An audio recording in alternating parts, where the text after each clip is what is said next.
Bon matin, bon midi et bonsoir à tous. J'espère que vous allez bien. Bienvenue à ce 3e épisode des Fabulistes. Camarade, t'as peu, là, j'essaie de... Le Python fonctionne évidemment pas. Évidemment. Ça ne peut jamais être simple. Et voilà. Bonjour à tous. C'était supposé fonctionner merveilleusement, parfaitement, mais c'est pas grave. Vous êtes présentement témoin de ce 3e et fabuleux épisode de Fabulistes. Les bugs et techniques, il y en aura encore, il y en aura. Écoute, je pense qu'on en manquera jamais tant qu'on stream en live. Mais justement, parlant d'être en live, bonjour à tous et vous êtes sur la chaîne actuellement du Joueur sans fromage. Mais peut-être que vous connaissez aussi nos autres créateurs qui sont présents ici aujourd'hui. Commençons avec Kérosène. Mais Kérosène, qui es-tu? Qui suis-je? Excusez-moi. Si tu penses, tu es. Répète-toi. Je suis quelqu'un qui sort d'une dure journée. Je suis streameuse qui joue à des jeux vidéo et j'aime beaucoup les jeux de rôle et j'ai une chaîne qui s'appelle Histoire de soir, sur laquelle se déroule notamment une aventure palpitante avec Joueurs sans fromage. Des contes et des dés. Je sais pas si je pourrais être dans le fond n'importe qui. Puis dans le fond, bientôt une nouvelle joueuse avec nous. Et le prochain épisode de cette aventure aura lieu le 11 février sur la chaîne Kérosène. Yes. Soyez-y. Sinon, nous avons ensuite Phil des contes et des dés. Mais qu'est-ce que des contes et des dés? Bonsoir. Des contes et des dés, c'est à la fois une chaîne Twitch un petit peu moins active dernièrement par contre, parce que c'est plus sur YouTube, mais elle existe toujours et une fois de temps en temps, je fais un stream surprise de création ou peut-être un jour vais-je refaire encore du horreur liminal sur la chaîne ou autre système de jeu, qui sait, ça s'en vient éventuellement.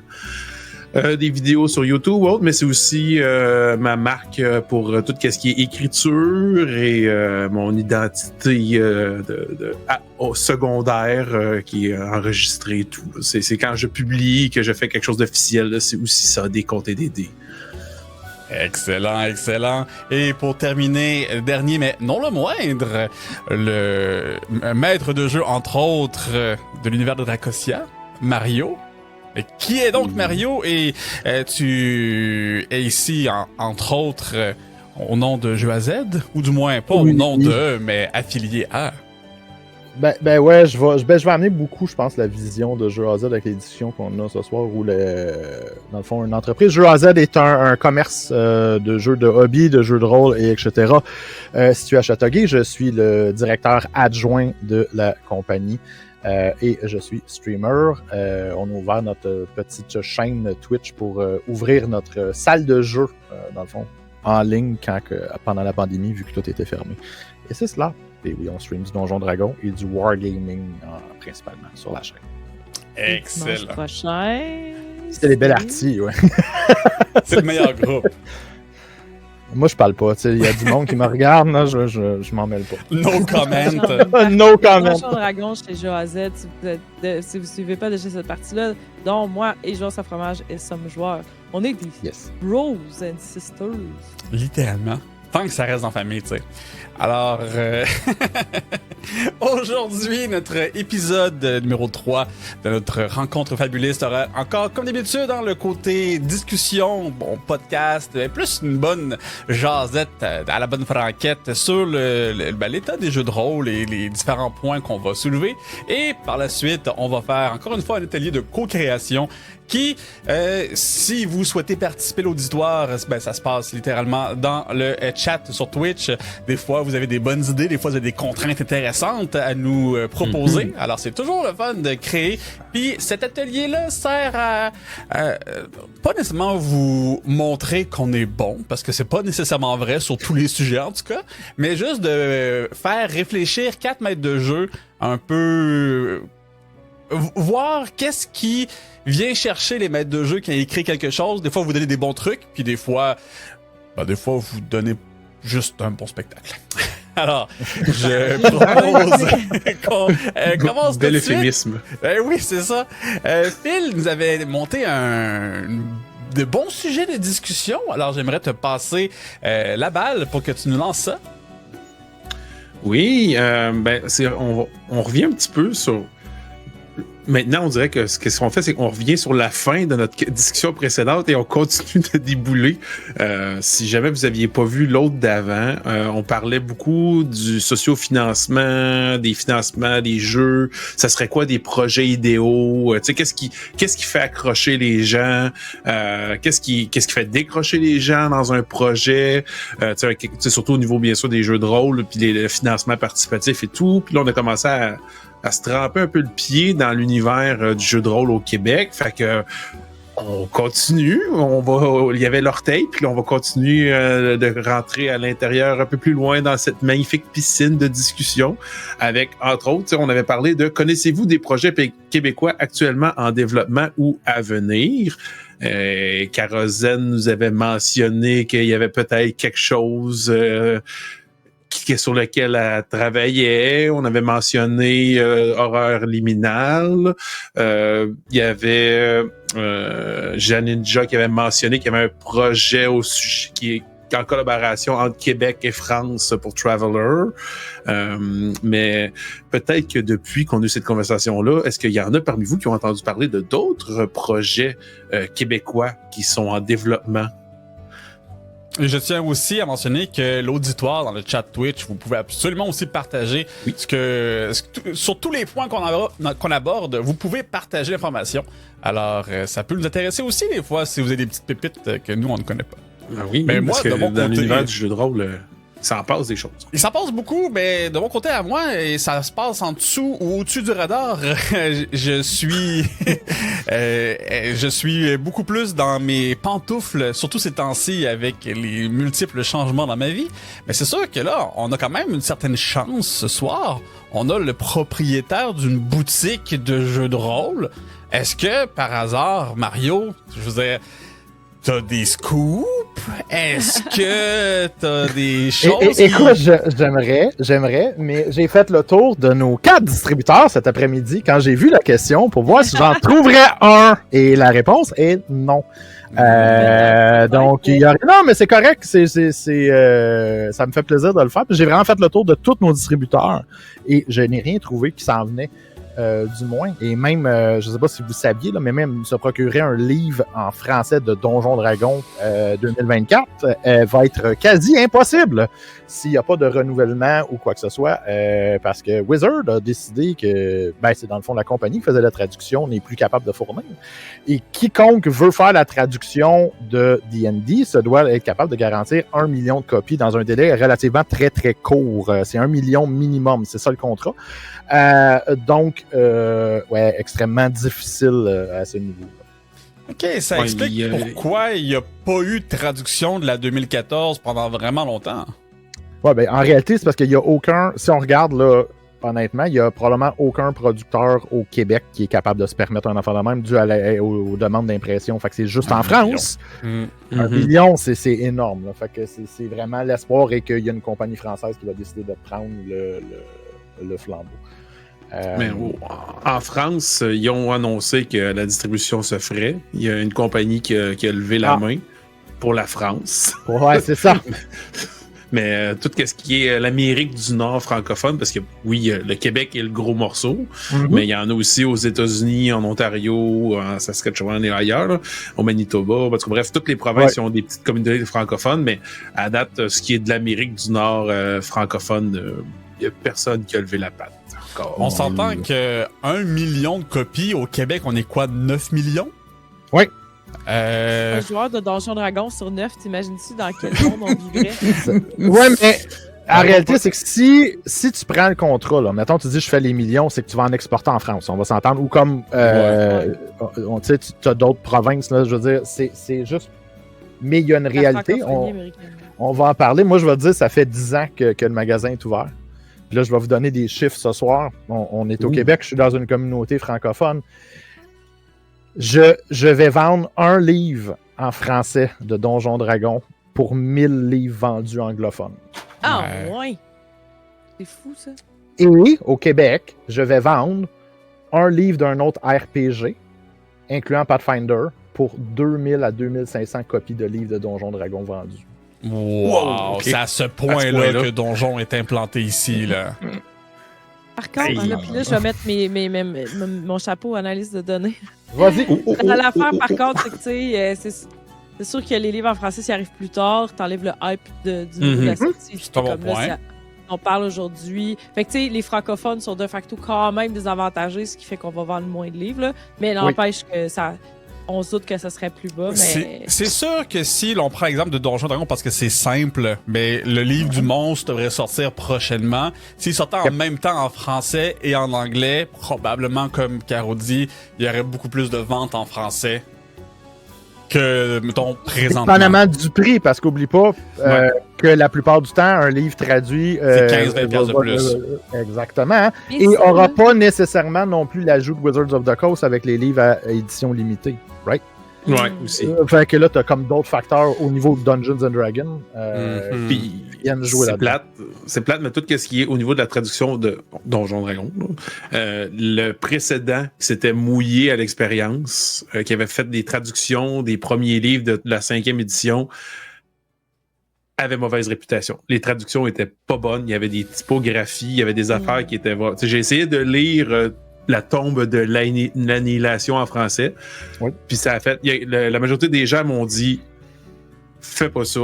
Prends la version anglaise. » Puis je me suis dit « ça doit être pas si pire que ça. » Dans les premières pages, des fois, il y avait des traductions un peu douteuses puis des affaires. Puis j'ai comme « Ouais, ok, je comprends. » Fait que, tu sais, si déjà là, lui, c'était un des gros, si les autres... Fait que je pense que ça a refroidi aussi beaucoup de personnes puis ça a pas aidé au fait que... Bref, tout ce qui était traduction francophone de Wizard of the Coast et Donjon Dragon est planté. Puis ça a fait que, comme Caro, tu dis, ça crée un problème parce que si tu l'as pas, tu t'achètes en anglais. Puis quand le livre en français arrive, tu vas-tu t'acheter... C'est ça, tu vas-tu t'acheter surtout le même livre 20$ de plus avec des erreurs. Pour compléter un petit peu ce point-là, c'est comme ça fait longtemps, là, mais je me souviens encore de la 3e édition. Où est-ce que en français, il y avait plein d'erreurs comme le classique, là, l'artefact, l'épée de Cass était plus 7, mais comme plus 4 en français. Oh mais non, les stats en plus! Oui. Oh, ils ont nerfé! Mais c'est ça, puis c'est pas une errata, là. C'est pas un cas de ils l'ont traduit en français puis ils ont mis les chiffres, les bons chiffres révisés. Non. Il y avait juste des erreurs. Parle en français, t'es nerfé. T'es habitué. C'est tellement bon. Mais pour vrai, moi, ce que je trouve quand même, opinion peut-être impopulaire, mais si les livres de Donjons Dragons et compagnie avaient coûté le même prix qu'en français, aujourd'hui, je ne parlerais pas anglais. Ça, je dois avouer que les jeux vidéo et Donjons Dragons m'ont beaucoup aidé là-dessus. Je suis d'accord avec toi. C'était tous les livres de World of Darkness. Là, je n'ai pas payé 20$ de plus. Je l'ai pas, ce 20$-là. Je vais l'essayer en anglais. T'essayes jusqu'à ce que ça marche. Ça, mais on parle de français, anglais. Je vais rebondir un petit peu là-dessus. Je ne sais pas si vous connaissez, parce que il y en a beaucoup là, de produits faits au Québec à petite échelle. C'est pas avec des gros distributeurs principaux ou autres. Mais est-ce que vous... Pour ceux que vous connaissez ou que vous avez entendu parler, avez-vous une prédilection ou connaissez-vous plus ce qui a été fait, les productions franco-québécoises ou ce qu'on dit le Made in Québec? Parce qu'on a beaucoup de produits faits au Québec anglophones dans les jeux de rôle. Comme il y a quelqu'un tantôt qui nous a partagé que la Donjon Dragon 4e édition avait été bêta-testée, entre autres, par un Québécois. Puis je sais qu'on a quand même 2-3 producteurs, créateurs de jeux de rôle indépendants au Québec, mais qui ne publient qu'en anglais, qui sont quand même reconnus, mais qu'ici, dans leur petit patelin, ils sont pas tant, parce qu'ils publient en anglais. Est-ce que vous avez des connaissances de un ou l'autre, ou est-ce que vous avez une préférence? Admettons que vous aviez le choix, là, entre un ou l'autre. Lequel est-ce que vous préférez? Et pourquoi? Moi, je suis... on parlait de traduction tantôt. Je suis quelqu'un que si le système de rôle est fait en français, le système de jeu est fait en français au départ, je vais le vouloir dans sa langue originale, peu importe la langue.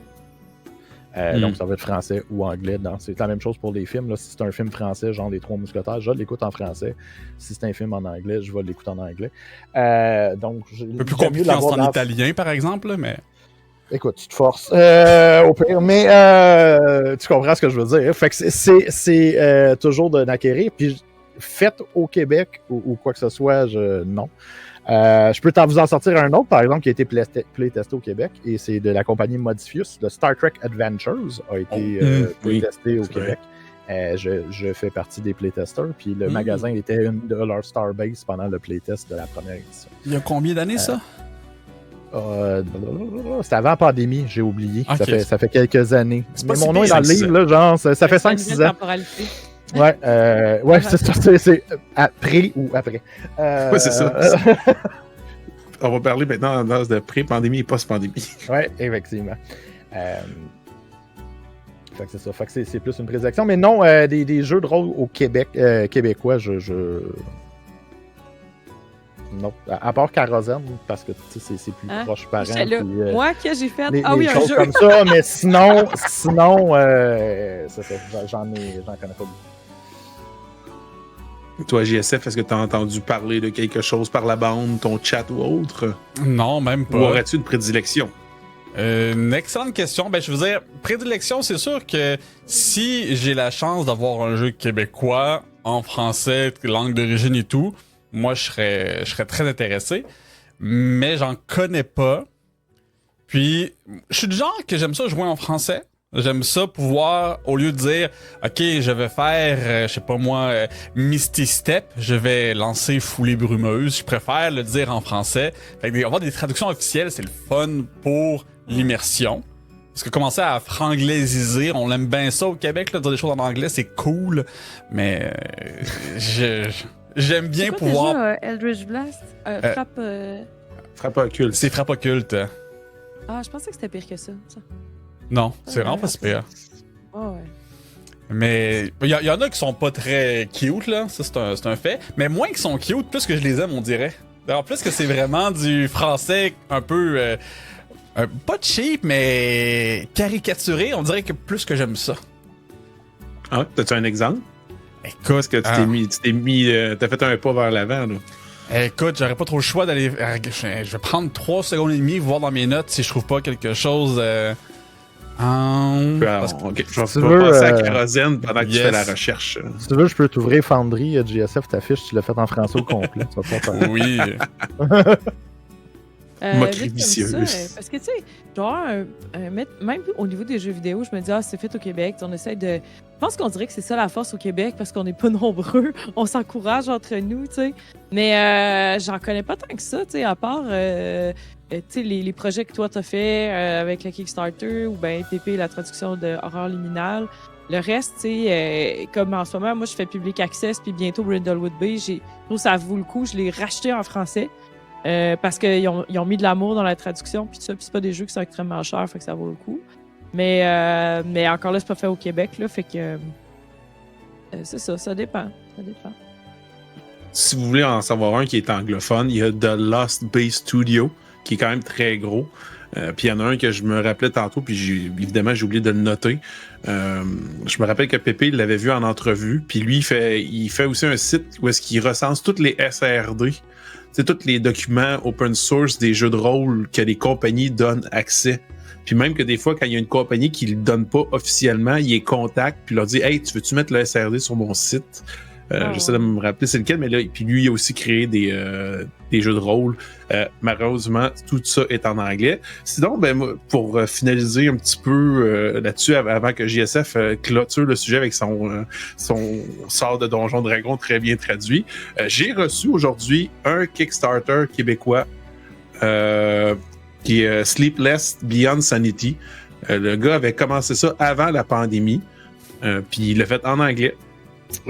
Si vous êtes dans les groupes Facebook ou autres, surtout pour le ORCR francophone, c'est Jean Bérère qui vient d'Alma qui a fait ça. C'est une affaire par rapport au monde onirique, que tu sais que t'as ton monde physique, mais il se passe des affaires dans les rêves, puis t'es comme une espèce d'agent, puis ou tu peux être une victime. Tu sais, il y a comme deux approches différentes. Puis il y avait kickstarté ça juste avant la pandémie, puis arriva ce qui devait arriver. Ça l'a un petit peu donné un coup dans les côtes, mais il a livré le produit, puis il a décidé de faire ça même en 2 livrets, puis la qualité est quand même au rendez-vous. Puis j'en avais commandé 5 copies aussi, semble-t-il. J'en espère. Je pourrais vous en donner quand on se verra.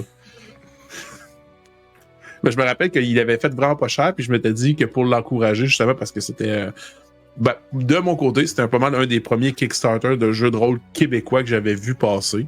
Il y en avait peut-être des jeux avant, mais je m'étais dit que j'allais l'encourager. Il y avait aussi Chasse-Galerie pour Morkborg. Que j'ai en arrière. C'est un scénario inspiré justement de la Chasse-Galerie pour Morkborg qui avait été faite par des Québécois aussi.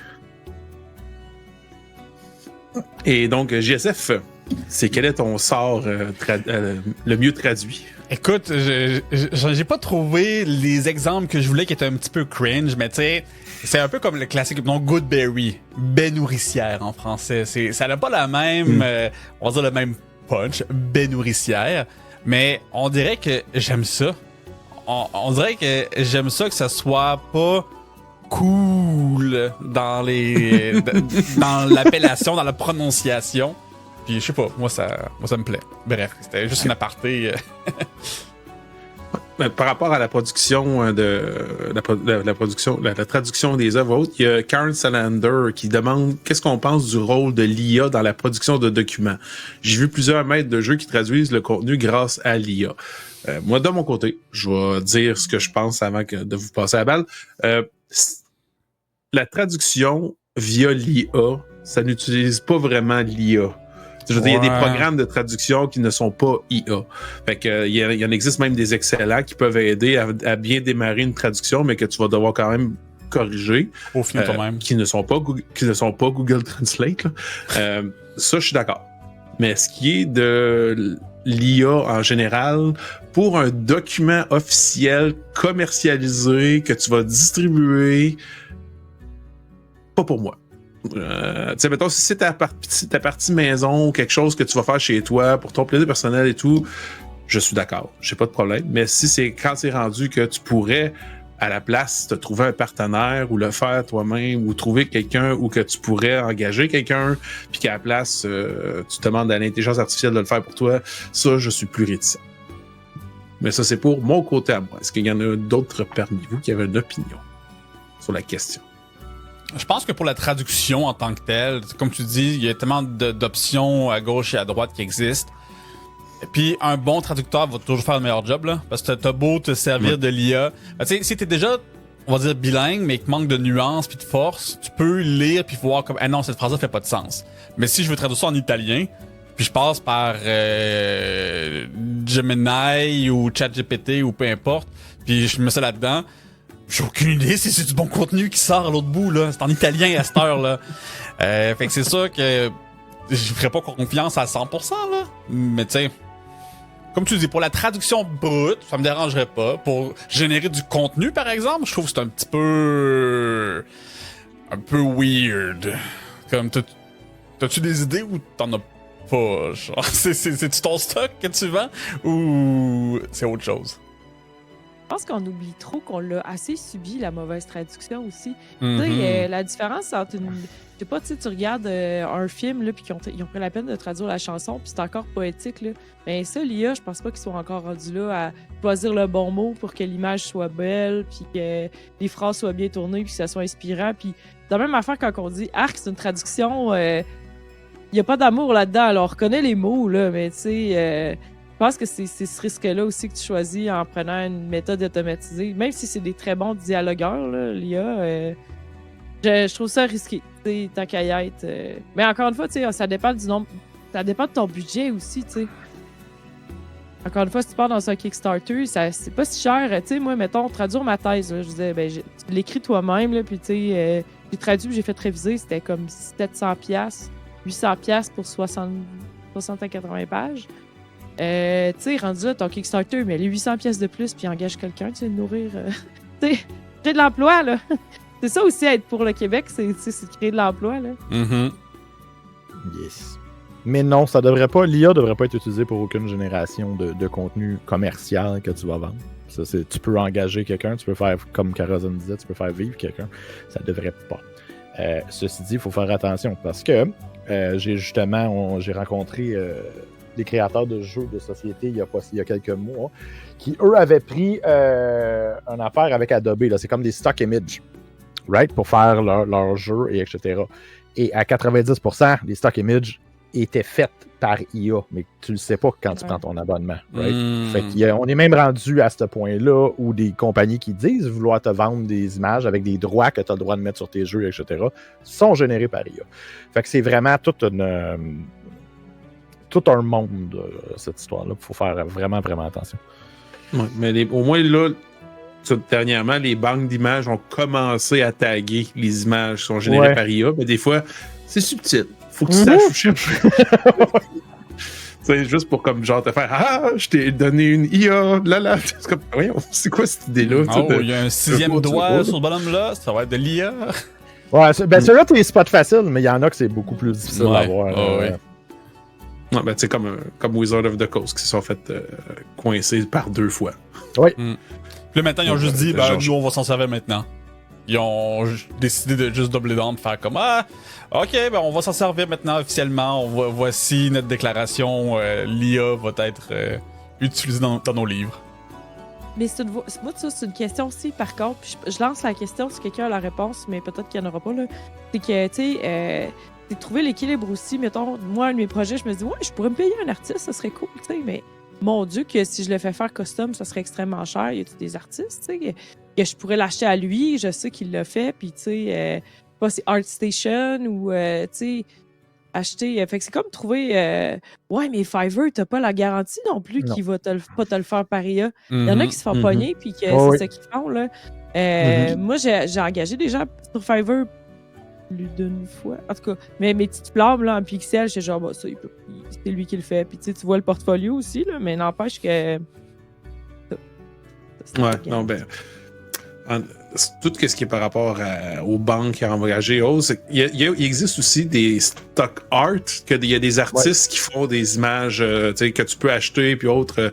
Il y a Diego, le nom vite de même, mais tu sais, qui vend, il a fait genre 1000 illustrations à utiliser pour un jeu de rôle, ou ainsi de suite, puis il faut que tu achètes le pack, puis il faut que tu le crédites. Mais il dit que tu peux reprendre et autres, tant que ça dépend aussi si c'est Creative Commons, et ainsi de suite. Il y en a des artistes qui font ça. Est-ce qu'ils sont faciles à trouver ou que tu trouves facilement en claquant des doigts? Non. Parce que le référencement va aller vers ce que les gens vont. Puis les gens, ils vont vers quoi? La facilité. Fait que des fois, il faut creuser pour les trouver. Mais encore là, ça dépend de l'importance de ton projet, ça dépend de la grosseur de ton projet, c'est sûr et certain. Tu sais, c'est toujours un sujet délicat. C'est toujours l'équilibre par rapport à coût-bénéfice et autres. Mais ça, on commence à aller dans un autre sujet qui est la valeur perçue des jeux de rôle. On pourra en reparler un petit peu plus. Parce que ça, il y a aussi ça. C'est quoi un projet ou c'est quoi le prix à mettre sur une bonne œuvre de jeu de rôle ou même un jeu de société ou autre? C'est quoi le prix juste? Mais bon, ça, on embarque dans un tout autre sujet. Parce que justement, on pourrait parler de tout ça et on va pouvoir glisser sur cette question pour la suivante, pour aller, quelle est votre opinion sur l'état du jeu de rôle au Québec et selon vous, la vision du Québécois moyen a-t-il évolué vis-à-vis les jeux de rôle lors des dernières années? Ben, je pense qu'on peut répondre avec la réponse facile que, entre autres, grâce à Critical Role, le jeu de rôle depuis les 5-6 dernières années a grandement pris de l'ampleur. Partout dans le monde, là, au Québec, en France, aux États-Unis. L'opinion sur l'état du jeu de rôle au Québec, ben, je veux dire, j'ai pas une grande connaissance, fait que je vais pas trop m'embarquer là-dedans. Je serais intéressé de voir Mario ce qu'il a à dire là-dessus, par exemple, en tant que fournisseur de livres. Mais c'est sûr que moi, partout autour, c'est du Donjons et Dragons. Fait que tu sais, c'est très très rare que je vais entendre d'autres personnes parler de Call of Cthulhu, Warhammer, Pathfinder un peu plus depuis la 4e édition de D&D qui a floppé il y a plusieurs années. Mais tu sais, c'est vraiment rare qu'on a autre chose que le Donjons et Dragons classique. Majoritairement, tu parles à des gens. Là, je vais vous parler en boutique. au Québec, ils jouent pas à des jeux de rôle, ils jouent à Donjons Dragons, même si c'est dans l'espace. Et ça, c'est littéralement, là, c'est prix au Québec, c'est Donjons Dragons. Oui, effectivement, comme JSF disait, Critical Role, Dimension 20, tous ces trucs-là ont vraiment amené une visibilité incroyable. Au Québec, ça s'est fait sentir. Moi, je me souviens que quand que j'étais jeune, hein, je pense que je suis le plus vieux de la gang, quand j'étais jeune, tu parlais pas que tu jouais à Donjons Dragons. À cette heure, on a des professeurs qui organisent des choses comme ça à l'école. C'est rendu cool de jouer à Donjons Dragons. Ça, c'est beaucoup l'effet Mercer et Critical Role qui a été... qui a un impact. Donc, dans mon temps, on se cachait dans le sous-sol pour jouer durant l'heure du midi. Quasiment. T'en parlais pas. Du moins, t'en parlais pas. On se cachait pas, mais on jouait dans le sous-sol le midi. C'est ça, exactement. Puis on avait notre petite affaire au cégep là où on allait, puis c'était ça. Mais c'est vraiment Donjon Dragon qui est ancré. Et faire sortir quelqu'un de Donjon Dragon pour essayer de l'amener vers un autre système, du moins de mon expérience, ça fait 10 ans que je fais ça, c'est pas super facile. C'est dur de les sortir. Et c'est aussi pour ça qu'on a beaucoup de ce que j'appelle des 5th edition clones, où on va jouer au Cyberpunk, mais on va jouer comme une version 5e édition Cyberpunk. On va jouer à Star Wars, mais on va jouer à une version 5e édition Star Wars, parce que c'est le système que tout le monde connaît, puis les gens, facilité. Si je vais donner quelque chose au système de la 5e édition, c'est qu'il a été fait pour facile à apprendre. Tu rentres, c'est simple, c'est très streamline, le nouveau est pareil. C'est facile de rentrer quelqu'un, mais il manque beaucoup de profondeur quand ça fait des années que tu joues, etc. Là, tu peux rajouter des affaires dessus. Ceci dit, c'est ça. C'est extrêmement difficile au Québec. Les gens jouent à Donjons Dragons et ils ne sortent pas de ça. Mais c'est surtout parce que c'est cool de jouer à Donjons Dragons en ce moment. Il y a des vedettes qui jouent à Donjons Dragons. Ça n'a pas toujours été cool. Non, mais... Pas cool. Dans le sens que c'était pas cool. C'est ça qui est drôle, c'est qu'il y avait plus de variété de jeux. Tu sais, quand j'étais un peu plus jeune, ben moi, j'ai été surtout sur World of Darkness quand j'étais ado. C'était juste les GN. Oui. Les jeux sur table, c'était pour les nerds. Mais c'est beaucoup World of Darkness. Puis là, t'avais... à quoi qu'il y avait d'autres qu'on jouait? C'est vrai que j'ai grandi avec Hunter the Reckoning. Ouais, c'est ça. World of Darkness et toutes ces variations-là. Ouais, World of Darkness. T'avais comme Champions, t'avais Mutants and Mastermind, t'en avais comme une panoplie. Puis après ça, avec la 3e édition, là, tout a commencé à shifter, à imiter la 3e édition, puis etc. Oui. Phil? Non, c'est ça, je disais, le chat est quand même d'accord qu'il y avait des... Dans le temps, je voulais justement le mentionner, les grimoires, elle mentionne E.T., E.T. il jouait à Donjon Dragon, même si c'était un peu ridiculisé. Puis il y a eu la série Bécomo, en effet, pour ceux qui l'ont aperçu dans la télévision québécoise. Il y a les lives de vampires aussi, comme Alexis a dit, qu'ils ont popularisé le jeu de rôle puis permettre de sortir le monde justement de Donjon Dragon. Comme vous disiez, le World of Darkness et tout ça Roule-moi ça, il mentionne que Mario, toi, tu parlais que c'est dur de faire sortir le monde vraiment des gens de là. Mais il a l'air de dire que quand le monde sont capables d'accrocher à Call of Cthulhu, à date, le monde y reste accroché et ne veulent pas jouer à autre chose. Sauf que la question est pendant combien de temps? C'est comme une phase. C'est comme tu vas faire un petit sideline. Tu vas jouer à Call of Cthulhu pendant un an ou deux. Mais il y a une réalité aussi avec Call of Cthulhu, Vampire, etc. C'est que, personnellement, là, moi, tout ce qui est horreur, j'ai énormément de misère à DMer. J'ai pas de misère avec la fantasy, sci-fi, ces affaires-là, mais tout ce qui est horreur, ça m'en demande beaucoup. Fait que ça te prend vraiment quelqu'un qui est capable de faire le setting comme il faut, tout le kit. DMing, donc, c'est pas comme, je vais commencer à DMer. J'achète mon livre, puis je pars, puis je suis déjà rendu. C'est plus difficile que Donjon Dragon, où tout est pitché dessus, puis c'est facile d'ouvrir un livre, tout est là. Fait qu'il y a cet aspect-là aussi. Il y a aussi le fait que je pense que, moi, personnellement, Donjon Dragon, c'est même pas mon système favori, là. Je roule ça depuis des années, puis c'est mon bread and butter sur Twitch. Mais il y a plein d'autres systèmes qui sont vraiment cool, puis qui sont même plus cool. Des systèmes qui sont théoriquement cool, là, comme Shadowrun, c'est de la grosse dompe à gérer, là. Mais le monde est tellement le fun. mais oui, c'est ça. J'adore Shadowrun. Je veux jamais d'aimer Shadowrun, mais j'adore Shadowrun. Bref, ce que je voulais dire, c'est que c'est même pas mon système préféré. C'est juste que ensuite, si tu veux jouer à des jeux de rôle avec d'autres personnes, la disponibilité, est-ce que ces gens-là vont vouloir jouer à ton Call of Cthulhu? Est-ce que s'ils veulent, ben ça va être toi qui vas toujours de le DMer? Est-ce que tu veux DMer de l'horreur? Peut-être pas, peut-être que oui. Fait que là, c'est comme bon ben, je vais aller jouer à Donjons et Dragons parce que eux ils jouent à D&D puis je vais joindre leur groupe. Tu sais, ça revient souvent au default de D&D à cause des disponibilités des joueurs autour, tu sais. Mhm. Mais là, on rentre dans un petit peu dans... Y aurait-il justement des opportunités à saisir là-dedans? Tu sais, c'est-tu un cercle vicieux? C'est-tu parce qu'il y a personne qui s'est encore cassé les dents à se tenir pour mordicus de « Non, je ferai pas du Donjon Dragon, je veux faire ça jusqu'à temps que ça perce » ou c'est parce qu'il y a pas tant d'opportunités? Parce qu'on se le cachera pas aussi, tout ce qui est création de contenu, si tu fais pas du Donjon Dragon, les views pis tout drop drastiquement, mais sont quand même là. Mais tu sais, encore là, quand tu veux faire une création de contenu, tu veux quand même qu'il y ait un certain roulement de visibilité et autres. Fait que c'est où l'équilibre à aller chercher? Ou c'est quoi l'opportunité qu'il y aurait à saisir dans tout ça? Moi, je pense que... Non, vas-y, Caro, vas-y. Ben, en même temps, moi, je l'ai facile. Tu sais, je peux dire, ah, mais moi, je fais pas Donjon Dragon, mais j'ai invité JSF comme joueur. Fait que c'est Will. Mais, tu sais, en même temps, faut quand même le mettre de l'avant. Tu sais, je pense qu'il faut. Ben, ça, c'est tout le temps au risque quand tu fais de la création de contenu, mais je me dis, quand t'aimes ça, moi, j'adore ça, tu sais, puis de montrer du sci-fi, montrer du. Si t'aimes ça, faut que tu partages ta passion, puis c'est comme ça que tu vas le porter. Mais un peu comme Mario disait, si 1000 personnes sur 10 aiment Donjon Dragon, ben, trouve ta crowd, tu sais, ça reste ça quand même. C'est correct que la plupart des gens aiment Donjon Dragon parce que c'est accessible. Mais après ça, ben...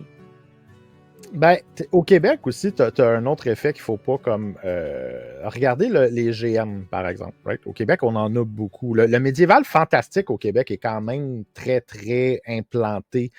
Et ça a un impact. Fait que, tu sais, tantôt, on parlait, mettons, de sci-fi ou des affaires de même. Ben, c'est sûr que tu vas en avoir un peu moins parce que c'est implanté, l'espèce de médiéval fantastique est implanté. On a Bicoline, on a ci, on a ça. On en a à grandeur. Donc, c'est sûr que c'est... Hein? Pardon, excuse? Les costumes coûtent plus cher en sci-fi. Aussi, mais on le voyait, on avait quoi? 1 ou 2 grandeur nature, sci-fi, t'avais Kiramur, puis je pense qu'il y en avait un autre. Puis le reste, c'est tout du médiéval fantastique. On a quelques steampunk, peut-être 1 ou 2 survival, post-apocalyptique. C'est pas mal ça. Fait que déjà là, c'est déjà implanté. Fait que c'est sûr qu'au niveau du système de jeu, ce que les gens recherchent, c'est du médiéval fantastique. Puis là, l'exemple qu'ils ont, ben, on est bombardé. Puis ça, c'est un beau succès de Wizards of the Coast. C'est qu'ils ont voulu transformer Donjon Dragon à un brand, pareil comme Nike. Ouais. Right? Que c'est pas juste un système de jeu, c'est que t'es bombardé. Tu vas chez GameStop, t'as des tasses, t'as ci, t'as ça. On est rendu avec des souliers Donjon Dragon. Il y a des souliers de course Donjon Dragon qui existent sur le marché. On est complètement... ils nous en envoient un puis un autre par la tête. Fait qu'à un moment donné, c'est ça qui arrive. Là. Regarde, moi, à Noël, j'ai reçu 2 cookbooks puis un livre de drink de Donjon Dragon. Là. C'est des livres de recettes. Là. Genre, c'est comme... Mais t'étais-tu content? Ben, j'étais très content. Mais c'était très content. Très, très content. C'est... Je pense que j'aurais à dire s'il y a vraiment des opportunités à saisir puis essayer d'autres choses. C'est un peu comme vous disiez, ça de le formuler comme du monde. Moi, j'ai dit qu'après Dynasty, je faisais plus de D&D. Je dis pas que Dynasty finit en 3 semaines, là. Dynasty peut t'offrir encore 2, 3, 4, 5 ans. Mais après Dynasty, je fais plus de D&D sur ma chaîne. Je vais encore faire des jeux de rôle, du moins, très probablement. Mais ce sera pas du D&D. Dans ma tête, ça va être peut-être pas du Shadowrun, là, mais peut-être du Cyberpunk ou comme, tu sais, d'autres jeux. Shadowrun crotchy, là, c'est pour live, là. Peut-être Shadowrun Anarchy, mais en tout cas, bref. Probablement plus de Cyberpunk, là, même si j'aime bien le setup de Shadowrun à la base. c'est pas important. Fait que c'est ça, je pense que ironiquement, c'est un hack entre guillemets, je suppose, mais je me dis, oui, les vues vont sur D&D, ben, mec, tu fais du D&D sur Twitch, genre mets la catégorie D&D puis stream autre chose, tu sais, stream du Call of Cthulhu. Ah, c'est audacieux, ça. Je veux dire, t'as D&D puis ensuite t'as jeu de rôle. Jeu de rôle, ça encompasse tout le reste. Ouais. Puis ironiquement, si t'es en Europe, c'est mieux écrire jeu de rôle, mais au Québec, C'est mieux c'est d'écrire mieux Donjons d'écrire Dragons. D&D. Je l'ai fait Mais avec sur Star Wars. Twitch- On fait Star Wars une semaine. On a essayé le jeu de rôle. Ça a baissé. On a marqué Donjon Dragon parce que c'est Star Wars 5e édition. Ça a Mhm. remonté à son statut standard. Selon à l'heure C'est de ta game, tu vas toujours être mieux d'appeler à l'Europe parce qu'il y a plus de monde. Oui, mais la plupart On d'entre jase. nous, on fait des games de D&D le soir. Le soir. Puis Ouais, le soir, on c'est est ça. rendu à minuit, 1h du matin en Europe, donc... Mais là, je vais essayer des nouveaux trucs. Moi aussi, je vais t'avouer que j'ai commencé en me disant que je ferais pas de Donjon Dragon sur Twitch. J'ai eu une belle expérience quand on a fait le bêta test de Marvel. Ça, j'ai vraiment, vraiment aimé. Où on faisait le Marvel Twitch Universe. On avait eu bien, même du fun avec ça. Là, prochainement, on va commencer du Warhammer, le nouveau système. Ben, le nouveau, ça doit faire un an qu'il est sorti, Imperium Maledictus. On va l'essayer avec des gens. J'ai très hâte de voir ce que ça donne avec le vieux système de D%, mais qui est pris complètement en charge par Foundry. Ça va être vraiment, vraiment fun. Ouh. Ça, c'est du Warhammer Fantasy? Non, c'est du 40K. 40K, On s'en va pur sci-fi. Parce que je connais plus 40K, ça va être plus facile pour moi de gérer 40K que... On a une kérosène qui est comme les Oh ouais, yeux mais- pleins d'étoiles. Kérosène est dans ma shortlist, c'est juste que je suis pas rendu à inviter les gens encore. Quand j'en ai parlé la première fois, j'avais vu les yeux qui allumaient aussi. Fait que ça, on va en parler plus tard, ça s'en vient. Voilà, mais on va l'essayer. Il y aurait quelque chose à faire. Il y a des opportunités. Hein. Mais sinon, on parlait tantôt de projets, on parlait d'événements, on parlait de choses, on parlait de français, anglais. Mais pensez-vous que, à l'heure actuelle, le marché québécois pourrait-il accueillir des éditions purement québécoises? C'est faites au Québec, par le Québec, pour le Québec. Avec genre des Je pourrais. versions là, d'écriture toi et puis moi. Là. On dirait que Obligé. c'est tout le temps ça l'association, mais ça veut dire que c'est ce que tu Peut-être veux Non, dire. pas nécessairement, mais il faudrait que tu parles d'un IP qui est adoré au Québec. Fait que je vais te donner deux C'est- exemples que je pourrais voir. right? Chasse-galerie. Ben, toi, tu dis chasse-galerie, mais je vais t'en donner deux autres plus. Mettons, quelqu'un se déciderait, ben, faut que tu ailles chercher les droits, etc., de faire le jeu de rôle dans une galaxie près de chez vous. Ouais. Ah, ça, c'est une bonne idée. Ça, ça ouais. marcherait. C'est qu'à dire Elvis Gratton, le RPG. Non. Et l'autre, l'incontournable en médiéval fantastique, ben, il y en a deux, dans le fond, je vais vous en donner. Tu as Amos d'Aragon Parador. Oups. et les Chevaliers d'Émeraude. Ah. Dan Robillard, tu pourrais Oh. littéralement faire des jeux de rôle à partir de ça. Mais là, le problème vient que c'est d'acquérir les IP de cela. Ça va Mhm. coûter quasiment aussi cher que d'en faire un qui vient d'un IP américain. Donc, c'est ça. Mais c'est sûr que ça aiderait, par contre, si nos médias traditionnels seraient capables de, comme justement, là, on va parler de Anne Robillard, le Chevalier d'Émeraude, si tu serais capable de la mettre dans une série limitée à TV, que quelqu'un s'en occupe parce que ça n'a pas de maudit bon sens qu'elle soit pas rendue là. Pourquoi c'est si cher, hein? Dis-moi. OK. Là, tu veux-tu vraiment que je parte? Là? Tu veux que je parte? Je vais partir. OK. C'est parce que au Québec, on n'a 10 pas... minutes. J'ai 10 minutes, c'est bon. Ça, je suis parti. Au Québec, on n'a pas cette espèce de... Premièrement, les auteurs québécois, et là, je parle de tous auteurs québécois confondus, n'ont pas cette espèce d'expérience avec ça parce que ça se fait pas au Québec. C'est pas quelque chose que de vendre ton IP, tu sais, genre, il y a jamais personne qui est assez populaire au Québec pour vraiment dire je vais vendre mon IP. Ce qui veut dire que le prix qui charge, et ça, c'est pas des jokes parce que on a checké pour en avoir un IP, je dirais pas de qui, ça m'aurait coûté aussi cher que d'aller chercher un IP à Disney de Star Wars. Good lord. OK? J'ai fait la comparaison des prix pour le fun. Et ça me coûtait aussi cher que d'essayer de me partir un jeu de rôle de Star Wars que d'en faire un d'un IP québécois. Ce qui est un non-sens dans ma tête, parce que tu compares des pommes avec des bananes. Et c'est cela. Fait qu'il y a ça. Tant qu'à un jeu de rôle créé au Québec pour le Québec, je te dirais que ton seul espoir, c'est soit un IP ou soit une association avec une des grosses. Tu sais, mettons, faire un monde québécois, comme mettons, le chasse-galerie de Donjons Dragons. Où là, tu pourras avoir du succès. C'est la seule façon que je vois que ça va arriver. Surtout que je vais te dire que nos distributeurs sont assez fermés à l'idée, genre, de quelque chose qui provient du Québec. Il faut que tu sautes à travers quelques cerceaux ou que tu aies des contacts pour te rendre à un niveau où ils vont même accepter de te rencontrer. I guess que la, entre guillemets, seule façon qu'on pourrait l'avoir, ça serait de dire « Hey, je t'approche, toi, puis mon but, c'est de faire un jeu de rôle dans une galaxie. Ben comme, je le fais pour vous autres, puis je me fais payer par vous. » C'est comme, au lieu de dire tu crées le jeu de rôle pour toi, par toi, tu le crées pour eux. Oui, mais il faut que tu vendes tu sais, il faut quand même que tu ailles voir le producteur, il faut que tu fasses ton pitch, puis le premier chiffre qu'ils te demandent, puis ça c'est sur tout, là. Le premier pitch qu'ils vont te demander, c'est combien tu penses que tu vas vendre de copies. Puis, c'est la première affaire, puis c'est... Mais l'affaire aussi, c'est plus ou moins intéressant, parce qu'ensuite, de base, tu pars avec le fait que ce que tu crées t'appartient pas. Oui. Ceci dit, tu sais, tout système de jeu de rôle commence comme étant agnostique. Ouais. T'es quand même capable d'avoir une idée. Mais c'est vraiment comme... Tu sais, c'est difficile, je te dirais. Ça prend vraiment des contacts assez poussés, là, genre, pour être capable de... Parce que je sais pas si vous savez comment ça fonctionne au niveau d'un distributeur de nos jours. Il faut premièrement que tu aies ce qu'on appelle une preuve de concept. Ce qui veut dire qu'il faut que tu passes généralement par du sociofinancement pour arriver à avoir ou au moins avoir un démo potable. Right? C'est la première chose. La deuxième affaire, nous autres, de notre expérience chez Jeux AZ, c'est pas. On va faire justement là, notre troisième qu'on espère réussir à vendre dans notre troisième jeu qu'on aide les créateurs à se rendre à une distribution. Il faut que tu t'associes avec un espace qui est capable de t'organiser ce qu'on appelle un événement de lancement.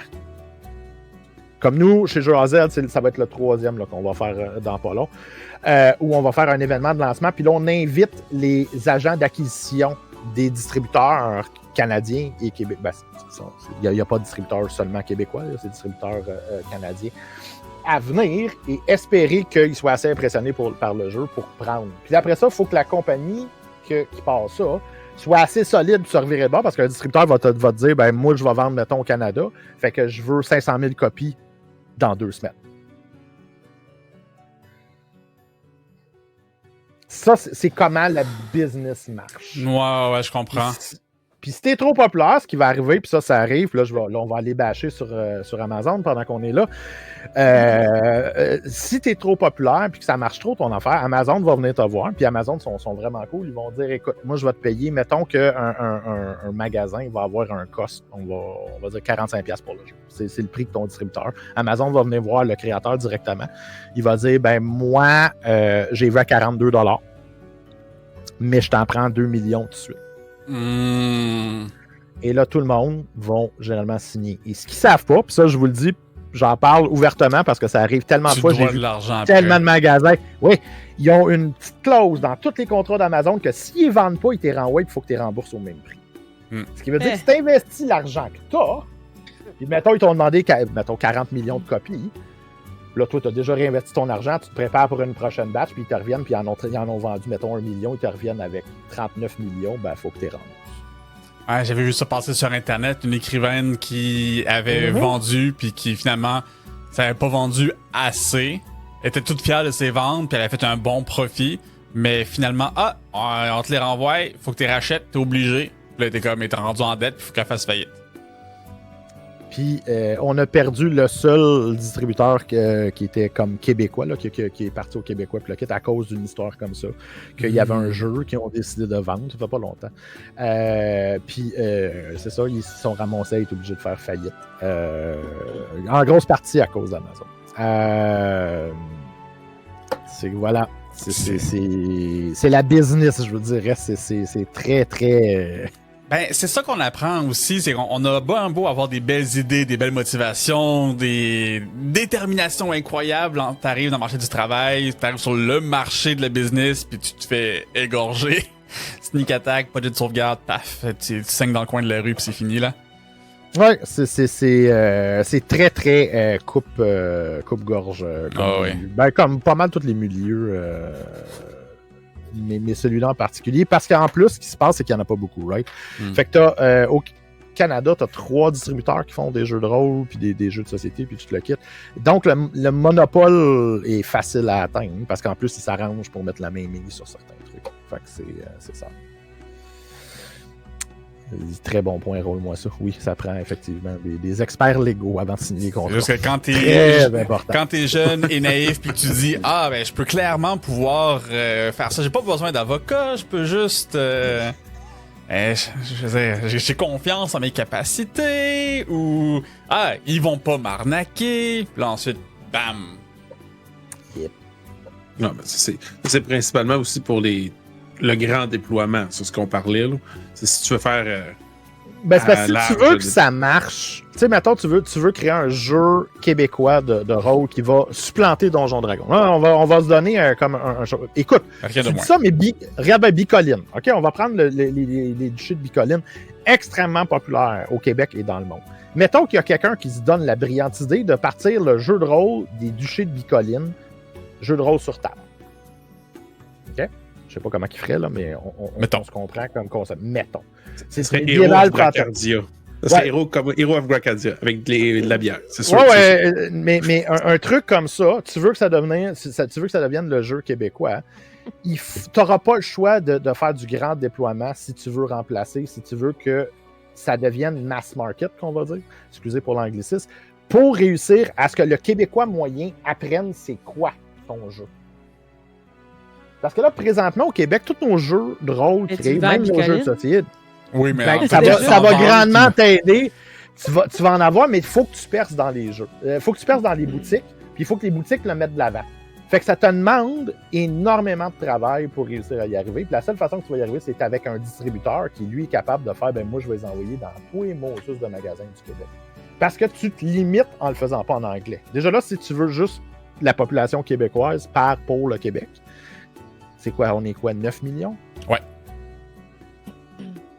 Tu limites tes ventes là, énormément quand tu te dis je vais le faire en anglais. Hein. Nos voisins du Sud sont 365 millions. On voit la mesure de marché qu'il y a là. C'est vrai, mais je ne les considère plus québécois. Parce que, pour répondre à ce que Lady Grimoire QC nous parle, le distributeur, l'imaginaire, ça c'est... Ils ont mergé avec un distributeur anglophone. Au départ, là, c'est pas venu comme l'imaginaire s'est lancé dans la distribution, c'est que c'est comme un merge. Un peu comme le Valacar pendant un certain temps avait sa propre compagnie de distribution. Mais ça, c'est comme un... Si vous voulez qu'on parle de distributeur, on en a pour 3 jours, puis ça sort pas mal des barèmes du sujet. Voilà. Mais je pense que ça se ferait. Pour répondre à la question au final, je pense que ça se ferait, mais ça demanderait de cocher certaines cases pour y arriver. Ouais, édition purement québécoise, c'est ça. Il faudrait que l'édition prévoit percer en Europe et en anglais. Parce que pas parce que t'es québécois qu'il faut que t'écrives en québécois. Comme Caro disait, pas obligé d'être un sabotage, là, Messenger ou Sea of Star. Là. T'es capable de parler d'autre chose que Civic Monté pour avoir des choses québécoises. Là. Fait que Slapshot QC, le jeu de rôle, ça pourrait être extrêmement drôle. Mais ça pourrait être, écoute, j'y ai pensé un jeu de rôle où tu joues un joueur de hockey, mais comment tu le mettrais sur la table pour que ça marche, j'ai aucune idée. Ben, il y a un jeu de rôle qui est probablement pas très populaire, qui était basé sur des matchs de lutte, puis que c'est purement comme du gros fluff tout le long. Là. Fait que moi, je pourrais voir des games de hockey avec un système de ce genre-là. Mais tu sais, encore une fois, est-ce que ton but c'est de percer? Je pense pas que ça percerait beaucoup. Faudrait que tu le dumb down un maximum pour que ça devienne un board game à la limite. T'aurais plus de chances de vendre dans des rencontres de famille, des parties de Noël, des cabanes à sucre. Là, ça marcherait, là. Mais t'es plus dans le jeu de rôle. C'est un jeu de rôle. Ouais, c'est ça. Si tu fais une niche dans une niche... Ben c'est ça, exact. Mais non. Ben, sinon, il y aurait peut-être un moyen de faire un espèce de Forge in the Dark, là, tu sais, avec Blades in the Dark, il y a comme l'espèce de sideline, là, le système, c'est Forge in the Dark, où est-ce qu'au lieu d'être ta crew, c'est ton équipe de hockey, puis tu pourrais faire, en tout cas, il y aurait peut-être... Ah, il y aurait peut-être de quoi à faire, il y aurait peut-être moyen. Ah, je suis convaincu qu'il y a moyen. La question, c'est est-ce que ça réussirait à percer? J'ai mes doutes, mais clairement, il y a moyen d'avoir un bon jeu de rôle sur du hockey. Si tu le fais marcher, puis tu réussis à assaillir 4 joueurs du Canadien, puis le jouer, puis de le mettre à TV, tu vas, mon homme, c'est garanti. Non, mais écoute, là, bonne chance. Là. On est plus rendu à payer un traducteur, là. Là, on parle de compte. Oui, c'est vrai, de nos jours, oui, mais c'est là que c'est les contacts et etc. qui viennent en ligne de compte. C'est là que d'avoir, comme justement, un gros distributeur qui est capable de faire, ben attends, moi, t'es assez, moi, les joueurs, qu'on va faire un peu de décision. À ce stade-là, je fais un jeu de hockey, puis j'assois Messi, puis même si c'est un joueur de soccer, de football, pardon, même sur le jeu de hockey, je vais faire 20 millions de ventes, là, parce que c'est Messi en Europe, là. Pour aller avec le chat, si quelqu'un a un contact avec Claude Legault, on pourrait vendre l'idée du CLU, comme Alexis elle a dit, là, le Claude Legault Universe. Ouais, avant c'est ça que je voulais dire. En fait, si vous l'avez vu, là, dans le fond, ils ont joué à Donjons Dragons sur la chaîne YouTube de Game, là. Non, ça, je l'avais pas vu. Ils ont joué, là. Fait qu'ils sont initiés à l'art, là. Puis peut-être qu'il y en a qui seraient capables de... Ah, voilà. Fait que, Alexis, tu pourras peut-être partir ton projet de CLU. C'est ça. Il y a une franchise québécoise qui pourrait réussir, je dirais, ce serait celle-là, vu qu'ils ont joué. Mais je pense que là-dessus, on a fait quand même un bon tour. C'est sûr que dans ces discussions-là, on pourrait parler pendant des heures et des heures. Mais on se limite un petit peu dans le temps pour garder le tout le plus pertinent.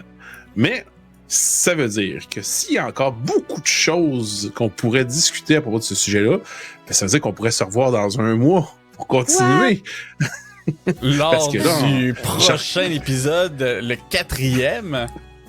Oui, parce que là, je regarde le temps filer, puis je sais que j'aimerais ça continuer à en parler, mais on est rendu plus dans l'aspect de co-création, je crois, mon cher JSF, si tu veux présenter le tout.